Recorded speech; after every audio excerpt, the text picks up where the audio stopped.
It's a great day. My name is Shay Brown, the Happy Entrepreneur, and welcome to the Happy Entrepreneur Show, the #1 business development and revenue focused late night show in the country where we are on a mission. And our mission really is to empower, our mission is to inspire, and our mission is to provide you, that's right, you, the hard working entrepreneur, with all of the resources that are necessary to execute that big vision you have for the people you were called to serve. In this episode, we have the one and only Hillary. She'll be talking about really knowing your worth in so many words and setting boundaries. I can't wait to have that conversation. What's going on, Hillary? How are you doing today? I'm good. I'm so gracious to be here and with you. Literally, I'm like super honored to be here. Thank you so much. Thank you so much. And for the audience that's tuning in, they're reading and they're going to read your bio. They're going to see how famous you are. They'll Google you and all that kind of cool stuff. But I'm curious, and we'll get to your backstory in a minute. When you say know your worth, for the person that's watching right now, what do you mean by know your worth in life and business? So, knowing your worth is taking me into now, I guess, to say I know my worth fully. Knowing your knowing your worth means that you know what you are worth. From a personal aspect is especially when you're dealing with family. Sometimes in family we tend to let people dictate what our worth is, but when you know what your worth is, you can begin to say the word no. I know I'm worthy more. I know I'm worth more than this. I know my character is more than this. I know physically I'm more than this. So this is my worth, and I'm not going to allow you to diminish what my worth is. And the same with business. Know that you are more than what you are. You know, sometimes in business we tend to give freely of ourselves, financially, of time, and all of that. Sometimes, not even sometimes, you just don't want to give it away. Knowing your worth means, hey, sometimes you have to put a dollar sign on it. I am worth X amount of dollars. My time is worth X amount of dollars because all we have in life is time. And what do you say to the person that's watching? That was spot on. Thanks. And they're like, Shay, ask her, um, why are people struggling these days to set boundaries? Seems like it should be pretty easy. Yeah. Nope, I'm not going to cross this line, but they do anyway. So why are folks struggling these days just to set boundaries so they can keep their own peace? Because some people, well, not some, a lot of us do not know what boundaries are. So therefore, if we don't know what boundaries are, we do not know how to set them. And in life, I know for myself, I did not know what a boundary was as far as business. And I did not know what boundaries were for a long period as far as personal. And there's sometimes when it comes down to boundaries, you're also setting the tone. One. If you had a hard time hearing me, I'm gonna start again. Yeah, we did. People are For a second there, struggling. you sound like a robot for a second, but you're okay. We can hear you now. Yay. Awesome. So I'll go ahead and begin again. So people are struggling because they do not know what boundaries are. So if you don't know what boundaries are, how can you set them, right? In personal and in business, setting boundaries is knowing again what you are worth. And because I am worth this right here, that's allowed me to set these boundaries. So I set prices, I set time frame. I'm not going to give you a hour of my service for free. Now I'm going to charge you for an hour of my service, or I'm going to choose to give you an hour of my services for free or whatever. That's what the setting boundaries are, setting your terms. And that's just my opinion about it. And I've learned, and I'm learning how to set my terms for things. If I choose to, great, but I need to also, and that just shows people how to be accountable for you. And it teaches you how to, or that allows you to teach people how to treat you in business and in personal because you don't want to be taken advantage of. And that's what setting boundaries are, to prevent yourself from being taken advantage of. And you said people don't know what boundaries are. We're going to get into her backstory in a moment, ladies and gentlemen. I know y'all curious, who is this person? What's her backstory? How did she get to where she is? Take a moment. I think you were doing it at the end, but clearly define, but a person doesn't know what boundaries are. Take a moment, and I know some of you do, so just hold with us for a second. what are boundaries? If you had to say, hey, this is a boundary, this is a boundary, this is what it means to the person who's listening now, what would you say to them? Boundaries are what the term that I use to identify for me what boundaries are, a way for people to treat me. It set a standard. It set a way for, it's like a stop sign. Stop sign is a yield sign, and sometimes there's a stop sign. It's just a way for people to direct themselves to you. You got to set boundaries in business. So it's almost like a structure. If you structure your business this way, that allows boundaries to go in, allows you to set those boundaries, those parameters of how you work around. Well said. And for the persons out there that's meeting you for the very first time, they're in the kitchen, maybe cooking right now, maybe they're listening on the podcast. Thank you so much. We appreciate it. Or even if we're on your big screen Yes. TVs, I would like to say, hey, so cool. Take a moment, if you would, and tell them, who are you? What's the backstory? And then what was that defining moment that led you to being so passionate about helping other people know their value?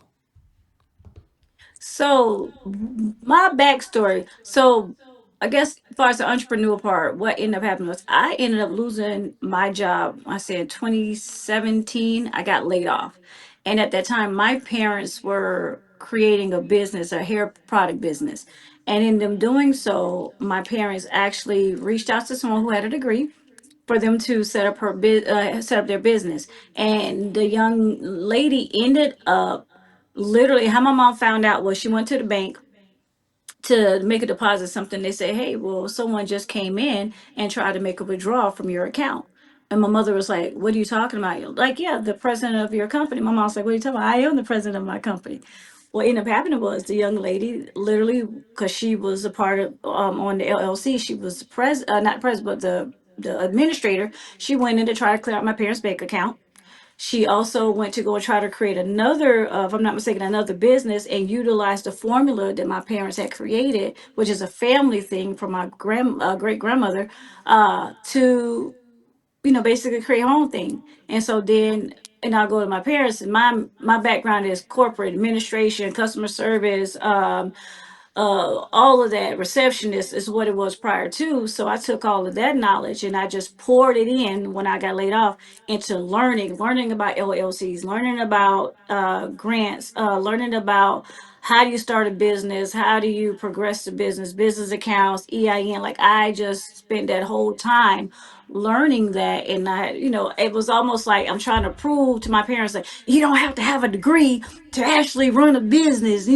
People, as long as you smart and you can read and you can write and you can comprehend, you like YouTube University, and YouTube University, and now their business is growing still. And I brought my daughter in and we just use all our talents to create it. And it's still in the ground running out because I'd be doing other things. But it took that for me to realize, oh, I like helping people, I like giving people knowledge.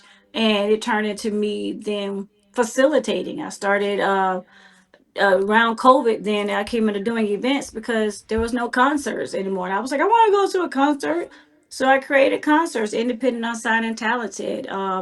Just helping out again the local artists. I saw them going to events and having to wait hours to perform, and I was like, "This is ridiculous. There's no structure. There's no formula." So I created a structure. I created an event, and it was going through successfully.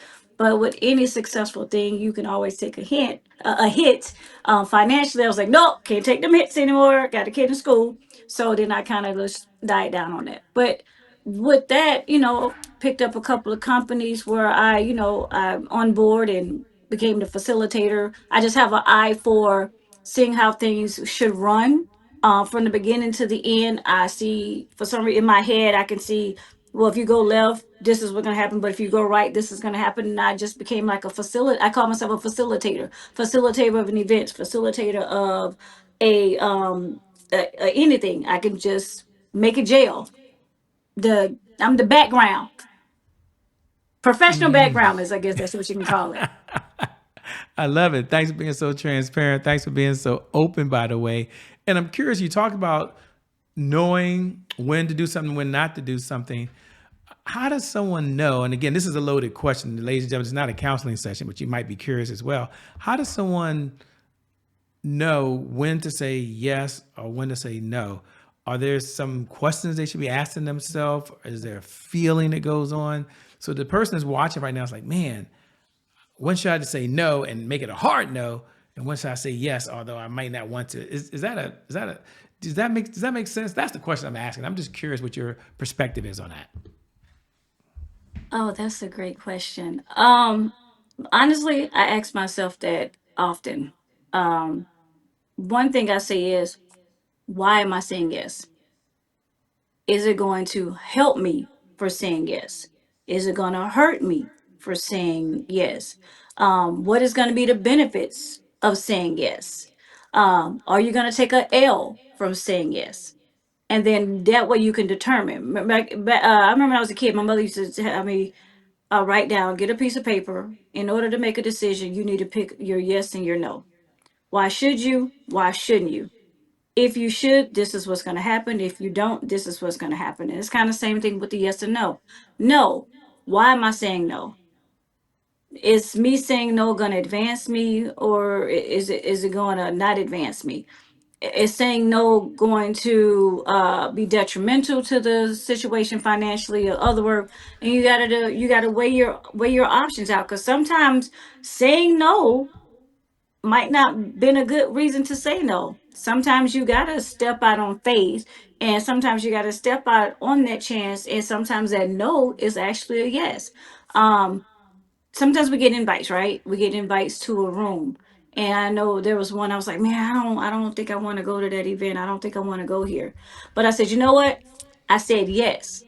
Even though I said yes, and in mind, I'm like, I should have said no. But when I got there, yes was the reason I went, and I needed to be in that room. So that was a confirmation for me that that yes was right. But there are also those times when we say no and we're sitting back like, dang, I should have said yes. But now you got to be okay with saying no, and vice versa. You said yes. You went into that room, you like, God, dog, I should have stayed home. Now you got to be okay with saying yes, and you got to sit there with the face, and at that point, at that juncture, you want to say, take something out of that moment that you were there, even though you said yes and it should have been a no. Take something out of that, and go back with it. That way your yes wasn't on deaf ears. I like that. What do you enjoy most about what you're doing these days? You seem to enjoy it. Seems like fire. You start smiling when you're talking about it. You like helping people. Like, what do you enjoy most about it? For me, when with events and things like that, I enjoy the outcome. I enjoy being able to sit back and watch the audience, see their reactions, see their smiles, see their cries, see the joy. That's the big thing for me. It's like when birthdays come, and they say make a wish, and you blow out the candles, right? Nobody know what their wish was. So my enjoyment is just to see the wish come true, the outcome of it. And I don't know, that's my why, I guess. Yeah, yeah. And it's a good segue to a segment we have here called Today is My January 1st. And for those folks who tune in every night at 11 p.m. Eastern Standard Time, you probably wait for this moment where you get to say those magical words. Today is my January 1st. Happy New Year to you, by the way. For all the other folks who Thanks. are joining for the very first time, welcome to the Happy Entrepreneur Show. Family, today is my January 1st is our personal mantra. It represents a fresh start. It represents a do-over. It means our past, no matter Mhm. how dark and gloomy that past is or how bright and sunny that past is, the past no longer equals our future. And so my question is twofold. Number one, when you hear those words, Hillary, today is my January 1st, what do you even hear? And number two, what was another time you had a setback and how were you able to bounce back from it? January 1st, for me, intentional. I think I know, as starting over, I don't never want to say I'm starting over. I just want to say I'm continuing. So that would be my January 1st. Be intentional.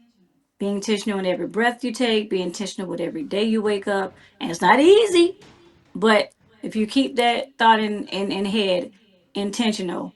Yeah. And the second part of that was,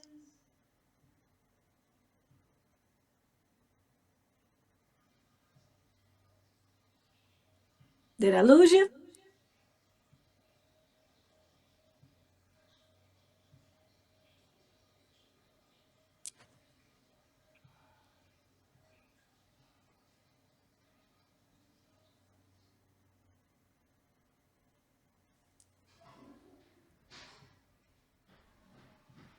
I don't know if you can hear me.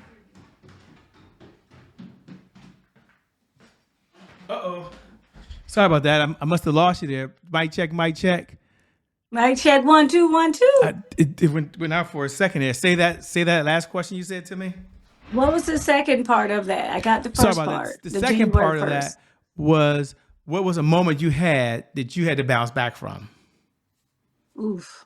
I would say the moment that I had to bounce back from was me taking, me putting me first for once in my life. Me stepping out on faith and literally putting me first and creating my podcast.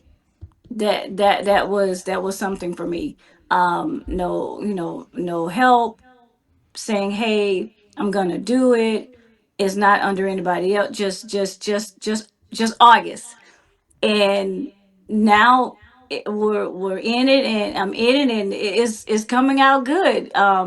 But yeah, that was a big one for me because there was a couple of no's in there. There was a couple of times that I sat back and I was like, man, I don't know if I should continue this, and and I keep being I'm constantly hearing someone tell me it's your time. So when I set up to do it, the young lady was over Power Influence Radio. She was like, nope, it's your time. So you're gonna do it. We're gonna work it out. You're gonna figure it out, but you're gonna do it. You can't say no. And that's one thing that if you are a person who's always the giver, the doer, there's sometimes that we just don't know how to do for ourselves. We work better for other people than we do for ourselves. And that's a me. I sometimes work better for other people, but I have to put that same energy in myself. So that's something that I struggle with, putting that same energy I put in for other people into me. And that's what I'm doing now. And I'm doing it intentionally. And I'm saying yes to me. And say yes to me. I love it, by the Yes. way. Um, what do you, one of the questions I like to ask when we have time is, what's one of the best pieces of advice you've ever been given that you'd like to pass on to the audience? Mm. Best piece of advice, take care of myself. Tell me more about that. Again, like I have always taken care of other people. Even I have two kids, they're now grown. And so if I had my first child at 19. Quick, not a quick story, but I had my first child at 19. So all I knew was being a mom. And now that my children are grown, I'm in a different stage of life. I'm not in in that era of parenting and mothering. I mean, you always be a parent, but making sure they're eating, they're this and they're that. I'm not at that season anymore. Now I'm in a new season of only being me. That's a new season. So the advice of taking care of me is now like, oh, well, how do I do that? I do that daily. Might not be easy, might be some tears or whatever, but now I gotta, again, that's that intention. I intentionally every day try to take care, or not try, I do take care of me. And that was another piece of advice somebody told me: quit saying try, because you are. So I am taking care of me. I am doing for me, and it's okay if I have setbacks, and it's okay if there's tears. It's okay, if you have those wavering moments, but as long as I keep, not keep doing, but as long as I keep, I'm good. I love it. What does success look like for you these days? Happy. It looks happy. It looks beautiful. I like success today. Looks like I see my logo. I see my name, and it actually means something. Success looks like when someone comments on a post or comments on one of my podcast videos. Success looks like for me when someone has learned something from something I've said, whether it be funny or not funny. So that's what success looks like for me. Success looks like for me, my 28-year-old daughter growing in her field. Success looks like for me, my 18-year-old son figuring it out in life and trying to make adult decisions. That's what success looks like to me. Well said, by the way. As we come down the home stretch, a two-part question. Number one, what type of Oof. clients are you looking to work with, if any? And number two, how can folks connect with you? If they want to stay in this conversation over and beyond the day, is there a website? What should they do? How can they follow you? Well, it can always. What clients am I looking for? I am looking for all clients, anyone who wants to come and sit down on my couch and have a conversation, anyone who has an event and looking to, have someone help them from beginning to end to facilitate it and see how it should be structured and, production wise. Anyone like that, anyone who looking to learn more about how to start a business, they can reach me at, I have a website at justbeingaugust.com. Thank you to my kid for setting that up for me. You can follow me on Instagram, Just Being August, Facebook, Just Being August, and the ticker, Just Being August. Yeah, I'm on both, all of those. I have the other company, AHilleryCo. We're still transitioning back into her, which is what we do the events from. And hey, I'm always open to host, gigs here and there too. So yeah, that's how you follow me. Keep in contact. Well, let me say thanks so much for being on the Happy Entrepreneur Show. I appreciate it. Keep doing what you're doing. Keep helping folks not only set boundaries, but live a life of value. Thank you so much. Thank you so much. I appreciate you. And thank you to viewers. Thank you for tuning in, by the way, because without you, well, we don't have a show. So I never get tired of reminding you every night, 11 p.m. Eastern Standard Time, no matter what's going on in your life, whether you're doing really, really well, there's a whole nother level of success, or you've been hit with the punch that you never saw coming. The one thing I do believe is today is your January 1st. Because of just that one reason alone, I believe your best is still yet to come. Your best is yet to come. Your best is yet to come. With that being said, my name is Shay Brown. Peace. We out of here. I'll see y'all all on the other side. Bye-bye.